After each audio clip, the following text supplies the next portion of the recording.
जय श्री कृष्ण, जय श्री कृष्ण। अभिनंदन, जय श्री कृष्णा। स्वागत है सभी लोगों का आपके अपने चैनल भारतीय ब्लॉगर में।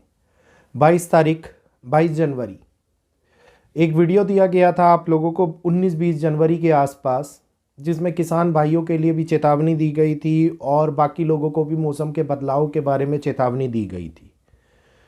उसी तारीख को 22 तारीख से हमने मौसम के बदलाव की बात करी थी और 22 तारीख से मौसम ने करवट ली। बहुत सारी जगह के ऊपर भीषण मूसलाधार बारिश हम लोगों ने अनुभव करी और कई जगहों के ऊपर बहुत भयंकर बर्फबारी का भी अनुभव हम लोगों ने देखा। इस बार की सर्दियों की ये पहली बरसात थी जिसका अनुभव सभी लोगों ने प्राप्त किया। अब आगे मौसम क्या बोलता है इसके विषय में मैं आज आप लोगों को जानकारी देने वाला हूँ। बहुत सारे लोगों ने पसंद किया था उस वीडियो को और कहा था कि आगे भी जानकारी दीजिए। तो इस समय पर मौसम का बदलाव जो हम लोग बात करेंगे जनवरी माह के आखिरी भाग तक की। थोड़े समय पहले जैसे ही बरसात हुई, सर्दियों में थोड़ी सी कमी आप लोगों ने देखी। उत्तर भारत के इलाकों के अंदर, उत्तरी भारत के अंदर कई प्रकार से आप लोगों ने कोहरा हटता हुआ देखा। बारिश की वजह से वातावरण के अंदर शुद्धता का अनुभव करता हुआ देखा। लेकिन अब एक बारी फिर से तेज हवाओं की गति आप लोगों को देखने को मिलने वाली है। ग्रहों का परिवर्तन अब असर डालने वाला है। जैसे धीरे धीरे शनिदेव 29 तारीख को अपने नक्षत्र परिवर्तन की ओर जा रहे हैं और उनका नक्षत्र परिवर्तन केवल एक परिवर्तन नहीं है, एक ये कहिए कि प्राकृतिक बदलाव के ऊपर भी जो गुरु का असर और शनि का असर हम लोगों को देखने को मिलता है, ये बहुत बड़े चेंज को लेकर के आता है।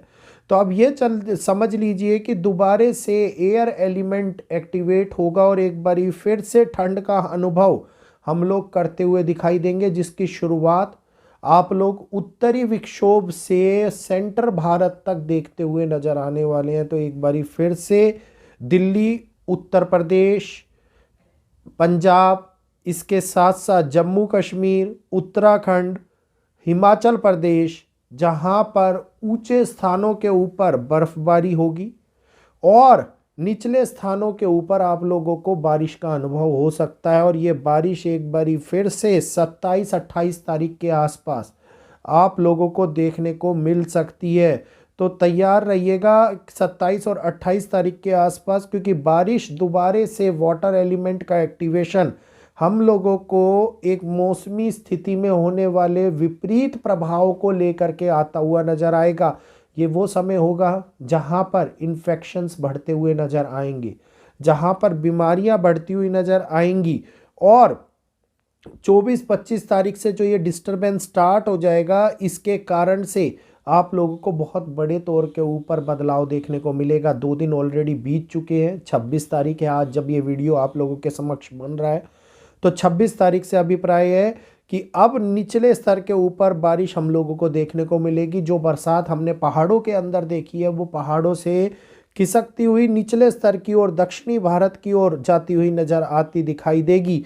इसके अंदर छत्तीसगढ़ हो गए, ये तेलंगाना हो गए, आंध्र प्रदेश हो गए, महाराष्ट्र हो गए, गुजरात हो गए, इनके अंदर भी टेम्परेचर गिरना शुरू होता हुआ नजर आएगा। और अगर मैं बात करता हूँ कि कोस्टल एरिया के बाद की, कोस्टल एरिया के अंदर अगर हम देखते हैं तो कोस्टल एरिया के अंदर आप लोगों को बदलाव समुद्री जल स्तर के अंदर देखने को मिलता हुआ नजर आएगा। वहीं पर अगर हम बात करते हैं लद्दाख साइड के एरिया की, जहां पर उछले स्तर के ऊपर बर्फबारी शुरू हो जाएगी, हिमाचल की, वहाँ पर भी आप लोगों को बर्फबारी देखने को मिलेगी। उत्तराखंड के अंदर भी बर्फबारी देखने के मिलेगी। पूर्वी राजस्थान तक आप लोगों को डिस्टरबेंस बारिश की देखने को मिल सकती हैं। और ये बारिश की डिस्टरबेंस जिसमें हरियाणा भी होगा, दिल्ली भी होगा, जिसके अंदर आप लोग दिल्ली एनसीआर के एरिया को ले सकते हैं, ये एक्सट्रीम लेवल के ऊपर बदलाव को दोबारा से देखते हुए नजर आएंगे।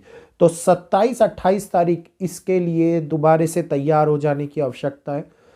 पूर्ण रूप से गतिविधियां बन रही हैं कि इस समय के ऊपर प्राकृतिक बदलाव का असर हम लोगों को देखने को मिले, क्योंकि 29 तारीख से पहले का ये समय खास तौर के ऊपर प्रकृति के उस अनुभव को हम लोगों को प्राप्त करा सकता है जिस अनुभव के लिए बहुत सारे लोग वेट कर रहे हैं, बहुत सारे लोग देख रहे हैं। और काफ़ी ज़्यादा मात्रा के अंदर हम लोगों ने इस बार बरसात के अंदर कमी देखी है, जिसकी वजह से पंजाब में देखें तो पंजाब के अंदर भी हालात ठीक नहीं दिखाई दिए। फसलों को लेकर के लोगों की चिंता बढ़ती हुई नज़र आती दिखाई दी है। कश्मीर के अंदर सेब, जो कश्मीर की पहचान हुआ करते थे, वो सेब की फसल इस बार खराब होती हुई नज़र आती दिखाई दी है। और केवल सेब की फसल नहीं, जितनी भी फसल है इस टाइम के ऊपर, उनके ऊपर इम्पैक्ट होता हुआ नज़र आता दिखाई दिया है। तो यहीं पर जितने भी ये मोस्टली एरिया हैं नॉर्थ के साथ में अटैच होते हुए, ये काफ़ी अच्छी स्थिति के अंदर दोबारा से आते हुए नज़र आते दिखाई देंगे, जिसकी वजह से हालांकि यहाँ पर बारिश की वजह से लोगों को थोड़ी सी परेशानियां जरूर होंगी, लेकिन ये बरसात जीवन के अंदर एक उम्मीद की किरण जगाती हुई नज़र आएगी और किसान भाइयों के लिए थोड़ी सी मदद भी होती हुई नज़र आएगी। तो ये मौसमी बदलाव जो ग्रहिक आकलन के माध्यम से हम लोगों को इस समय के ऊपर दिखाई दे रहा है, ये दिखाता है कि आगे आने वाले टाइम के अंदर समुद्री स्तर में होने वाले बदलाव से भी दक्षिणी विक्षोभ वाले एरिया में, साउथर्न पार्ट के अंदर कहीं ना कहीं पर किसी तूफान जैसी समस्याएं उत्पन्न ना हो जाए, इस प्रकार के हालात भी बनते हुए नज़र आ रहे हैं। मैंने भारत को सेंटर मानते हुए ये सारी चीज़ें आप लोगों को आज बताई हैं। तो इनका असर आप लोगों को, अगर उत्तर भारत की बात करें तो पाकिस्तान, अफगानिस्तान, गिलगिट पाकिस्तान, चीन और इन जापान, इन एरिया के अंदर, इन क्षेत्रों के अंदर भी देखने को मिल सकता है। दक्षिणी की भाग की बात करता हूँ मैं, साउथ डायरेक्शन की, तो आप लोगों को अंडमान हो गया, श्रीलंका हो गया, और वेस्टर्न पार्ट की अगर मैं बात करता हूँ तो कनाडा हो गया, यूरोपियन कंट्रीज़ हो गई, यूरोपियन वेस्टर्न आपका अमेरिका हो गया, नॉर्थर्न अमेरिका और साउथर्न अमेरिका, इन जगह के ऊपर भी मौसमी बदलाव के कारण बहुत बड़ी परेशानियां देखने को मिलती है। एक्सट्रीम लेवल का स्नोफॉल इनके यहाँ पे देखने को मिल सकता है। समस्या खड़ी हो सकती है बहुत सारे लोगों को देखने के लिए कि जिसके कारण से उन्होंने अभी तक ऐसा कुछ ना देखा हो जिसका अनुभव वो अब प्राप्त करे। तो मौसमी बदलाव इस टाइम के ऊपर जीवन के स्तर के ऊपर असर डाल रहा है और वो दिखा रहा है कि प्रकृति ने बदलना शुरू कर दिया और प्रकृति का ये द्वितीय चरण बहुत ज़्यादा प्रभावी रूप से कार्य करता हुआ नजर आ रहा है और इसका प्रभाव हर एक व्यक्ति के निजी स्तर के ऊपर पड़ता हुआ नजर आ रहा है, क्योंकि हर एक व्यक्ति इस मौसमी और प्राकृतिक पीड़ना से प्रताड़ित भी हो रहा है और बदलाव भी देख रहा है। उम्मीद करूंगा आज की ये जानकारी आप लोगों को पसंद आई होगी।